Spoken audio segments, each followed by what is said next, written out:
Indonesia.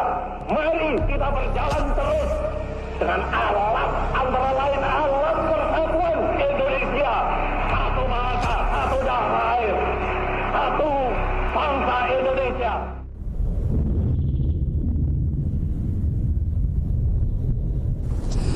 Bismillahirrahmanirrahim. Assalamualaikum warahmatullahi wabarakatuh. Salam sejahtera bagi kita semua.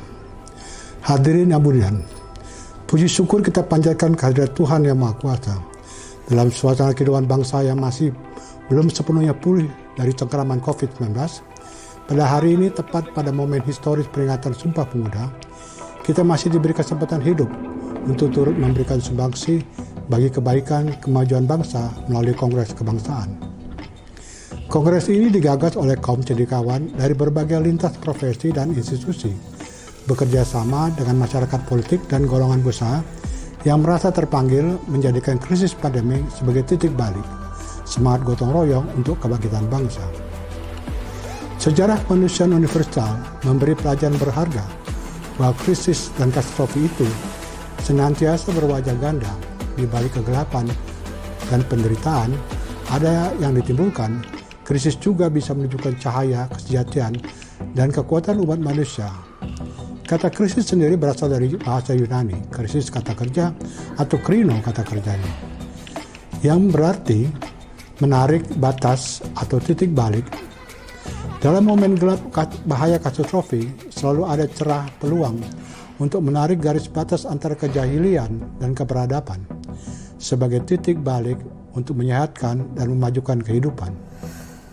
Hari ini, 93 tahun yang lalu, sekumpulan pemuda terpelajar dari berbagai latar etnis, agama, dan kepulauan berikrar di Jakarta untuk mempertahankan keberagaman menjadi satu kekuatan dengan mengaku bertumpah darah satu tanah air Indonesia, berbangsa satu bangsa Indonesia, dan menyunjung bahasa persatuan bahasa Indonesia.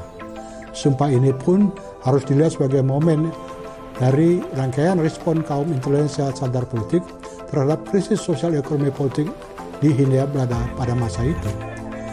Berakhirnya Perang Dunia ke-1, suasana kehidupan di tanah air memasuki masa krisis katastrofi yang akut. Hal itu ditandai oleh memburuknya kehidupan perekonomian akibat disrupsi perang, krisis industrial dan gagal panen bersama dengan cekram pandemik influenza flu Spanyol yang mulai merebak sekitar akhir Perang Dunia ke-1 sekitar tahun 1918 hingga awal 1920-an yang memakan korban kematian sebanyak 4,6 juta jiwa. Suasana katastrofi tersebut membangkitkan semangat perjuangan emansipasi di kalangan kaum terpelajar bumi putra, baik yang mengenyam pendidikan di tanah air maupun di luar negeri.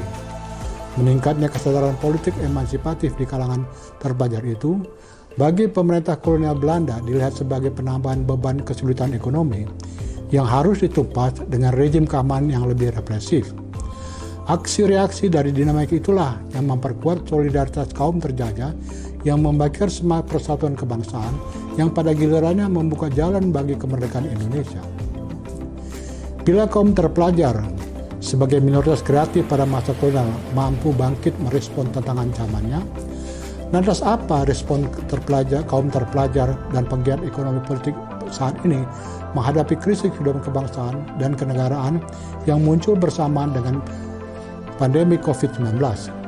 Hari ini kita berkongres untuk menjadikan krisis pandemi 19 sebagai batu uji untuk mengakar kekuatan dan kelemahan kita sebagai bangsa, seraya mencari jalan keluar untuk memajukan peradaban bangsa. Hadirin yang budiman, karena virus merupakan manifestasi otentitas alam yang tidak bisa dikendalikan dengan sogokan dan manipulasi pencitraan, virus bisa membantu kita mengenali kesejatian dan pencapaian pembangunan kita.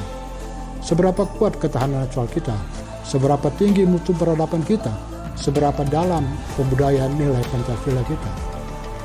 Dalam usaha menakar kesejahteraan dan pencapaian pembangunan, kita harus lebih pahami dulu hakikat pembangunan Indonesia sebagai pengemban pesan moral lagu kebangsaan Indonesia Raya. Bangunlah jiwanya, bangunlah badannya. Alhasil, dipedulikan dalam pembangunan bukan hanya pertumbuhan material, tapi juga perkembangan kejiwaan. Bukan hanya infrastruktur keras atau sarana fisik, tapi juga infrastruktur lunak seperti keadapan, pendidikan, kesehatan. Selain itu, dalam aktivitas pembangunan harus juga dipastikan bahwa yang semarak berkembang di sini bukan sekedar pembangunan di Indonesia, yang pelakunya bisa saja bukan orang Indonesia atau tidak berjiwa Indonesia, dengan hasil pembangunan yang dapat menyingkirkan dan menghasilkan bangsa sendiri. Yang harus lebih giat kita kembangkan adalah pengembangan pembangunan Indonesia, pembangunan dari, oleh, dan untuk rakyat Indonesia melalui pengolahan dan peningkatan nilai tambah sumber daya Indonesia dengan sepenuh jiwa raga Indonesia. Dengan demikian, pembangunan pada hakikatnya merupakan usaha berkelanjutan dalam pemajuan mutu peradaban dengan cara meningkatkan kualitas hidup dalam rangka menunjukkan cita-cita nasional sebagai bangsa yang merdeka, bersatu, berdaulat, adil, dan makmur, berlandaskan Pancasila. Adapun kualitas hidup dan peradaban ditinggikan melalui pemajuan kapabilitas tata nilai, mental kultural, tata kelola, institusional politikal, dan tata sejahtera material teknologikal. Tata nilai membangun kekuatan jiwa budaya kewargaan yang inklusif. Tata sejahtera membangun kemakmuran material yang inklusif. Tata kelola menjadi enabler yang mendukung pembangunan rohani dan jasmani melalui praksis politik yang inklusif. Pandemi COVID-19 membantu kita mengenali kekuatan dan kelemahan pembangunan sebagai pengamalan Pancasila dalam 3 ranah tersebut. Pada ranah mental kultural, sisi positif terpancar dari semangat gotong royong masih relatif bertahan di tengah masyarakat. Charity Aid Foundation World Giving Index 2021 sekali lagi menobatkan Indonesia sebagai negara paling dermawan di dunia. Sisi negatif terlihat dari dekadensi etis dalam dunia politik, seperti termanifestasi dalam polarisasi politik yang terus berkobar di tengah wabah, serta tindak tanduk segelintir elit yang kurang terpuji dan kurang memberi empati terhadap suasana kebatinan rakyat yang sedang dirundung malam. Dengan kata lain, sabu pengamalan ketahanan nasional kita bersumber dari kemampuan kita merawat nilai-nilai Pancasila di jantung masyarakat. Sedangkan titik kerawanan nasional kita ditimbulkan oleh tergerusnya nilai-nilai Pancasila dalam dunia politik. Politik sebagai teknik mengalami pencagihan, namun politik sebagai etik mengalami kemunduran. Dalam tata kelola kelembagaan politik, pandemi mengungkap berbagai retakan dan ketidakefektifan dalam sistem pemerintahan kita. Perselisihan mengumpulkan dalam relasi antar tingkat pemerintahan, serta praktek tata kelola yang bersifat sporadis tanpa mekanisme yang sistemik. Perubahan dari Orde Baru ke Orde Reformasi tidak membuat postur dan cakupan negara kian ramping, malahan kian gemuk. Di masa Orde Baru, besarnya postur dan cakupan negara itu relatif bisa diimbangi dengan kapasitas negara untuk melaksanakan pemerintahan secara efektif, kendati terkesan represif. Di masa Orde Reformasi, efektivitas pemerintahan terkendala oleh banyaknya veto players dan kepentingan partikular yang menghambat pelayanan publik. Pergeseran dari negara otoriter sentralistik ke negara demokrasi desentralistik dengan euforia kebebasan individu yang dihadirkan Orde Reformasi juga tidak disertai dengan pembunuhan prasyarat fundamental yang menyertai proses desentralisasi dan liberalisasi. Prasyarat yang dimaksud adalah rule of law, meritokrasi, dan akuntabilitas. Yang terjadi di sini, rule of law acap kali ditepikan oleh rule by law, meritokrasi ditepikan oleh mediokrasi, akuntabilitas ditepikan oleh watak patrimonialisme dengan tendensi personalisasi kekuasaan. Bagaimanapun juga tidak ada sistem politik yang sempurna.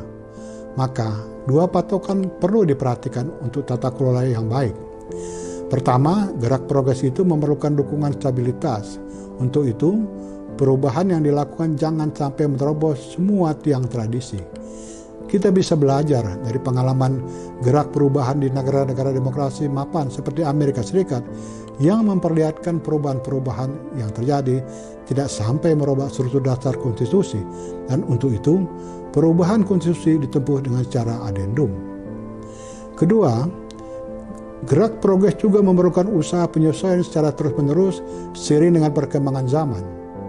Seperti diingatkan oleh John Wickleway dan Adrian Waldrich, negara-negara sejagat saat ini berada di tengah pacuan untuk mereinvensi tata kelola negara dalam rangka merespon perkembangan globalisasi, disrupsi teknologi, dan persaingan global. Tata kelola negara yang baik harus bisa memberi keseimbangan antara peran negara, pasar, dan komunitas. Memimpin pemerintahan, apalagi dalam sistem demokrasi, tidak harus dengan cara mendayung atau rowing yang memerlukan otot aparatur negara yang besar. Cukup secara mengemudi atau steering dengan mengaktifkan segala peran, fungsi, dan agensi secara partisipatif dan koordinatif. Kita bisa belajar dari pengalaman program vaksinasi.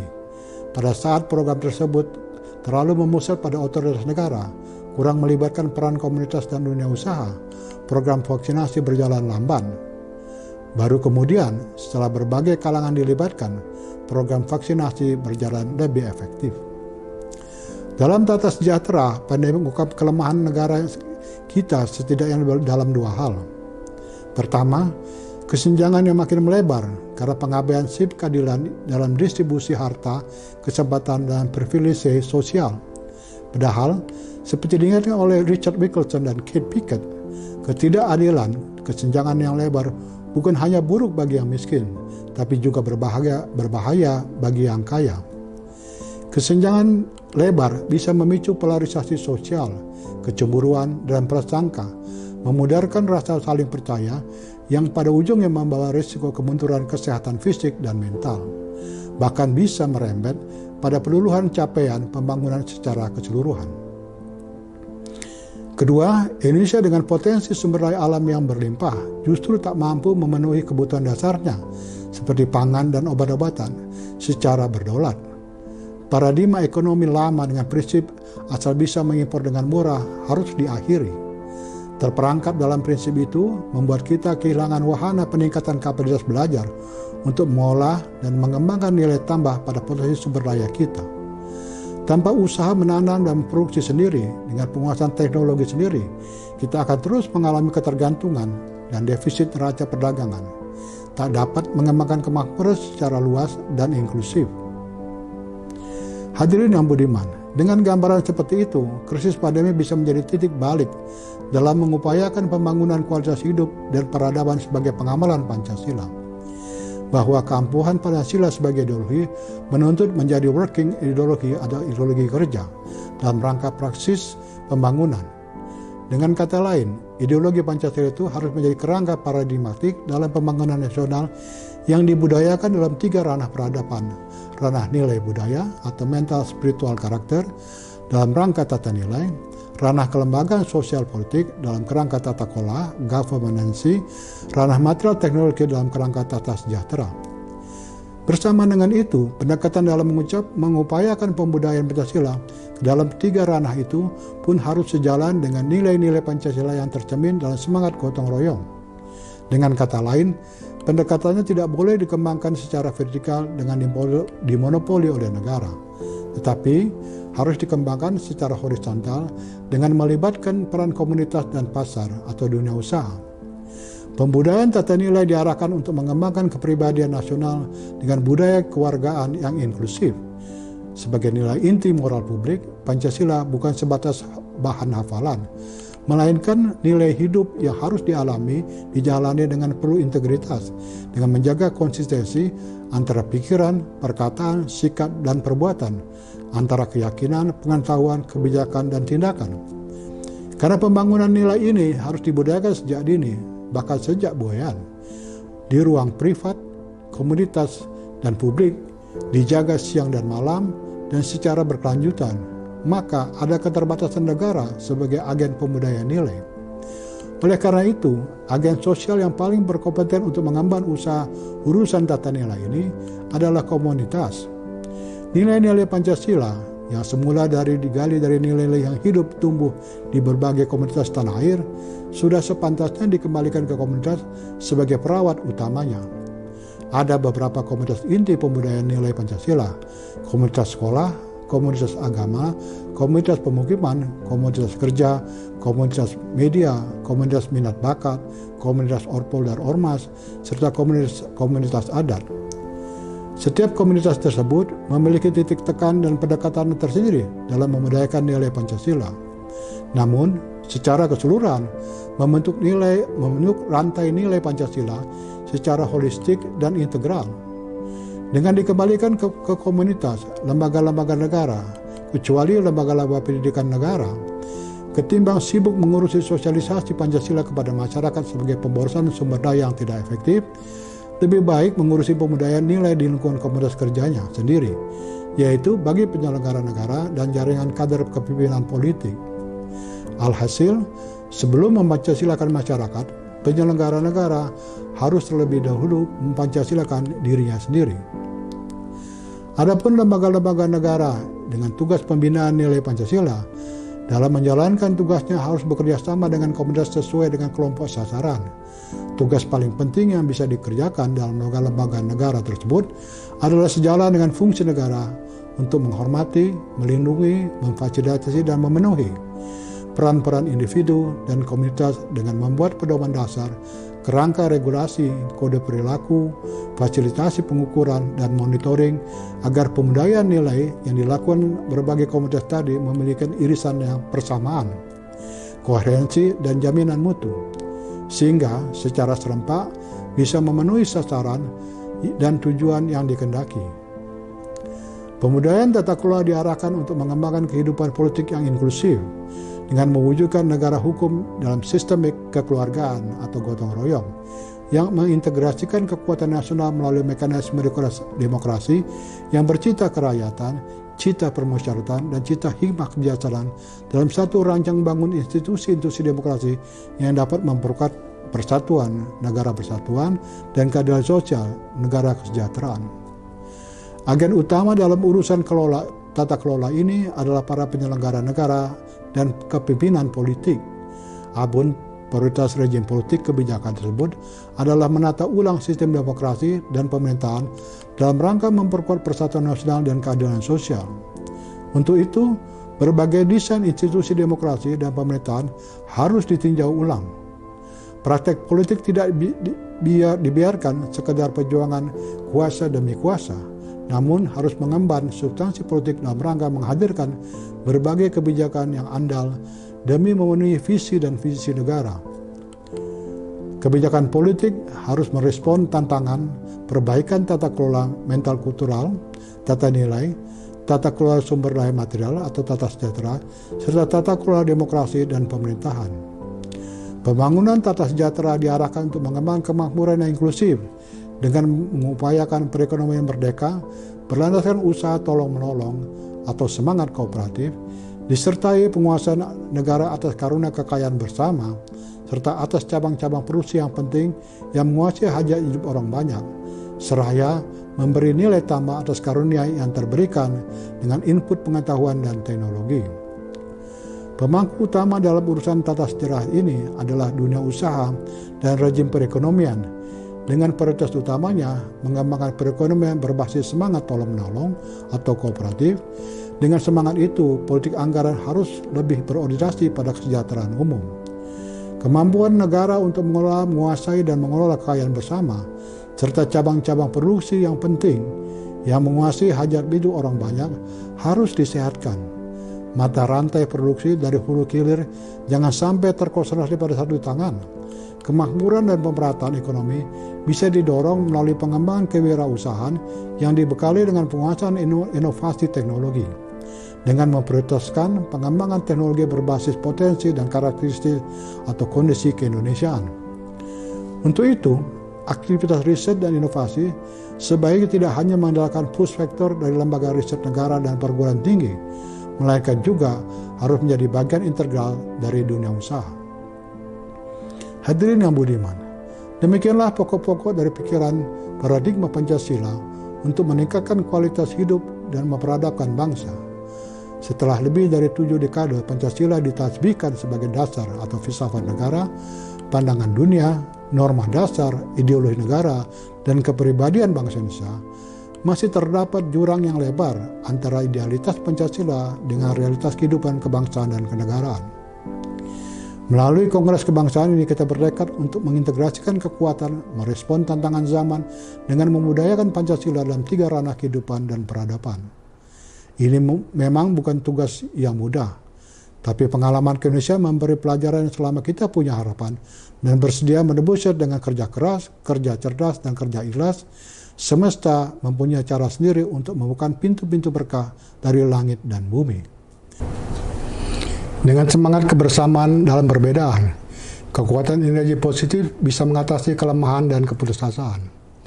Dalam kaitan ini adalah kita mengingat pesan Bung Karno. Dan kita harus sabar, tak boleh bosan, ulet, terus menjalankan perjuangan, terus tahan menderita, jangan putus asa, jangan kurang tabah, jangan kurang rajin. Ingat, mempromosikan bangsa adalah gampang, tapi menyusun negara, mempertahankan negara buat selama-lamanya itu sukar. Hanya rakyat yang memenuhi syarat-syarat sebagaimana yang saya sebutkan tadi, rakyat yang ulet, rakyat yang tidak bosanan, rakyat yang tabah, hanya rakyat demikianlah dapat bernegara kekal dan abadi. Siapa yang ingin memiliki mutiara harus ulet menahan-nahan nafas dan berani terjun menyelami samudera sedalam-dalamnya. Akhir kata, saya menyampaikan penghargaan dan terima kasih tak terhingga kepada Majelis Pemusyawaratan Rakyat Republik Indonesia, Forum Rektor Indonesia, Asosiasi Ilmu Politik Indonesia, Akademi Ilmu Pengetahuan Indonesia, Himpunan Pengusaha Muda Indonesia, Yayasan Sulu Nusantara Bakti, dan Harian Kompas yang telah bekerja bersama Aliansi Kebangsaan melaksanakan diskusi secara selama 2,5 tahun lebih. Para narasumber dan berbagai pihak lainnya telah menyampaikan berbagai pemikiran dan gagasan dalam forum diskusi. Terima kasih, selamat berkongres. Assalamualaikum warahmatullahi wabarakatuh.